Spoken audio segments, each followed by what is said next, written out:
Hello and welcome to the Musical Chairs Podcast, the only podcast that invites you to pull up a chair and take a listen.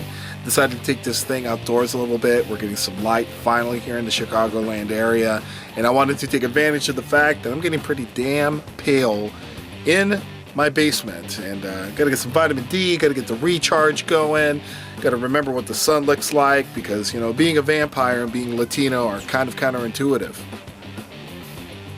I don't know what that meant either, but I'm going with it.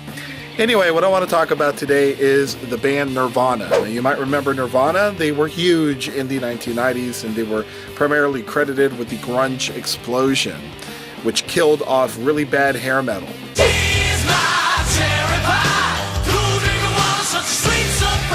Yeah, that stuff really sucked. So it was a welcome change in the world of music, and I lived through that decade in high school, middle school and high school, and it was a really good time for me. So as you know, recently Kurt Cobain's suicide pictures have been popping up on the internet due to the Seattle Police Department not having or undeveloping a certain roll of film that they took at the crime scene. So they've been popping up pictures every once in a while, and it's been putting Kurt Cobain's name back in the news and putting more interest in Nirvana. Now, Courtmey Love is as well getting in on it right now, and she has announced that she is contemplating authorizing a Kurt Cobain Nirvana musical to be created, and she is working this alongside Frances Bean. Apparently there's been a lot of fan clamor asking for a musical to be done to honor Kurt Cobain and Nirvana in its glory. And I wanted to read a little bit about what she had to say about this specifically. People asked her what she thought that what the musical would look like, and she said, well, there would have to be a story, and a great story, one that hasn't been told before. I would devote countless hours with an A-team to create a project that reflects Kurt in the most respectful but honest way possible, so that his story, his music, and his legacy can be resurrected on stage for not only for the world to see, but more importantly for our daughter to see. I know her father's spirit will be on that stage and sitting in that theater with her, and will be the most emotional experience of our lives. Well, that's good and well, Courtmey Love. I'm going to tell you, this is a really stupid idea. Really, really stupid idea. And I'll tell you why. The reason is because Kurt Cobain, for the most part, and I'm going to speak merely on opinion here, Kurt Cobain was pretty much an anti-corporate, anti-lame kind of guy, right? He thought a lot of things that were cool to do at the time were pretty lame, and he purposely rebelled against those things. And now, right now, there is a trend that I see being an actor in Chicagoland black box theaters, a trend that I even hate seeing, in that theater is taking pop culture items and then twisting them into these, you know, spectacle musicals and spectacle productions that don't need to be made and are actually really, really lame. Like, for example, Cry Baby the musical. Why do we need a musical about a stupid Johnny Depp movie? Okay? We don't need that. And we don't need one about Nirvana either. Okay? This is a cash grab. Ultimately, this is the way I see it. It's a cash grab, right?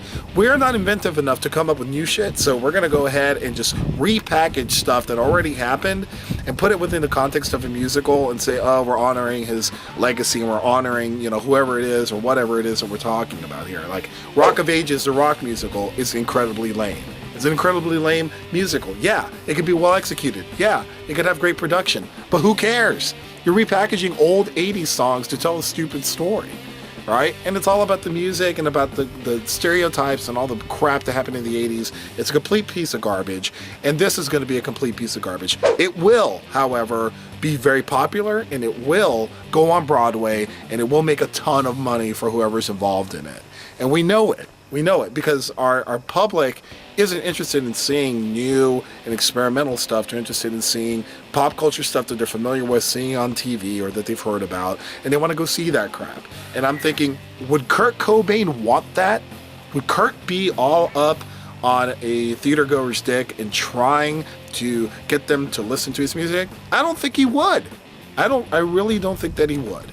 If you just kind of look at holistically at his entire output, his entire viewpoints on from the 88 to the 91, 92, I believe, era, he wasn't down with that stuff. So why would Courtney Love think that Kurt would be okay with this? Okay, I don't think Kurt would have been okay with this, let alone his daughter. Like, she threw in her daughter for this and is trying to make her daughter, a reason to do this musical. I would like to hear from Frances Bean personally, who's had fallouts with Courtney Love in the recent past. I'd like to hear what her reasoning behind supporting this idea is. My guess is that I think she's quite well aware of everything about her father. Like, she can't escape it, right? She never will. And for her to see the life of her father through Courtney Love's eyes, that's going to be a really messed up story, in my opinion. It's going to be incredibly skewed. It's not going to be holistic.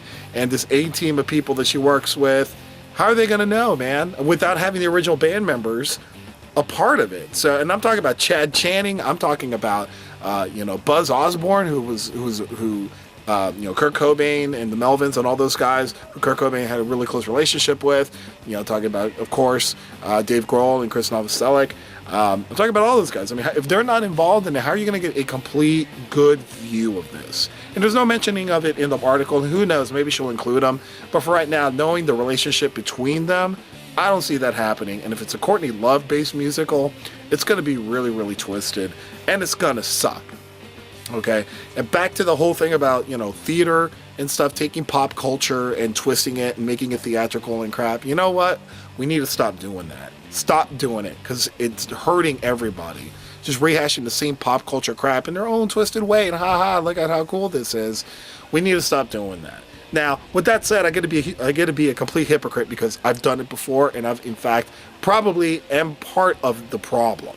So I'm continuously looking for ways for me to get away from doing this, because, quite frankly, we need to spend more time on relishing original acts, even if they're not original from the perspective of they're the first ones to ever do something, but they're original in the sense of they didn't straight up ape something that already has come before it, and then just try to twist it and remix it. Okay, so Chicago theater, I especially see pointing my finger at you guys, because we do improvised blank, insert your favorite pop culture thing, improvised Star Trek, improvised Shakespeare, improvised telenovela.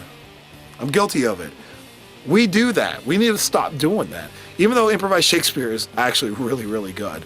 It's fantastic. We need to stop doing those kinds of works, and we need to start figuring out if other things that we can do that isn't rehashing the past. Okay.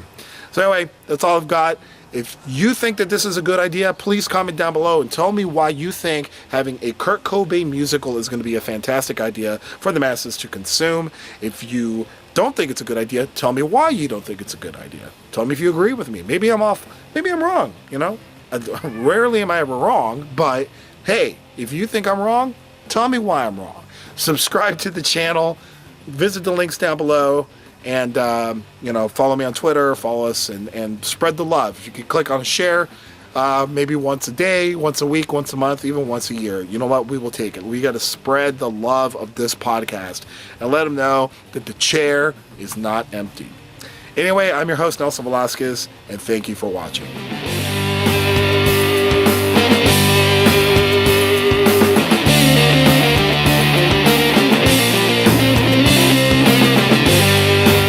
To the rock band Kiss.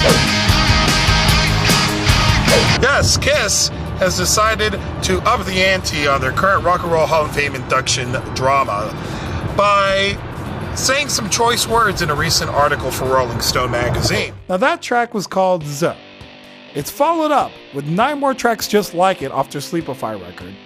And they've got inventive titles such as Zizza and Zzzz and you get the point.